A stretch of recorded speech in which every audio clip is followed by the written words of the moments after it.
Hi అండి. మా వారు ఉదయం లేవడంతోటే నేను బయటికెళ్ళిపోవాలి. నాకు 15 నిమిషాల్లో టిఫిన్ ప్రిపేర్ చేయమన్నారండి. అప్పుడు ఏం చేయాలో నాకు అర్థం కాలేదు.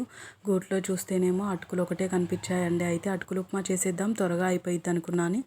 ఎంబటే ఒక బౌల్ తీసేసుకున్నాను. ఒక కప్ ఆఫ్ వాటర్, ఒక కప్ ఆఫ్ అటుకులు తీసుకొని నానబెట్టుకొని పక్కకు పెట్టేసుకున్నానండి.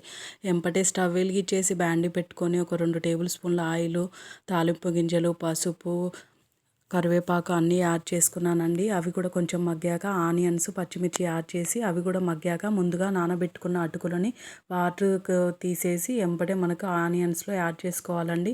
అవి ఒక నిమిషం అయితే ఎగిపోతాయి. ఒక నిమిషం మూత పెట్టేసుకొని తీసేసుకొని ఇంట్లో పుట్నాల పొడి ఉంటే అది యాడ్ చేస్తే టేస్ట్ చాలా బాగుంటుందండి. మనకు వేడి వేడిగా అటుకులు ఉప్మా 15 మినిట్స్లో రెడీ అయిపోయిద్దండి. టేస్ట్ చేశారంటే అదరహో అంటారు. మీరు ఇట్లాంటి రెసిపీ ఎప్పుడైనా ట్రై చేశారా? కామెంట్స్ చేయండి. Please follows.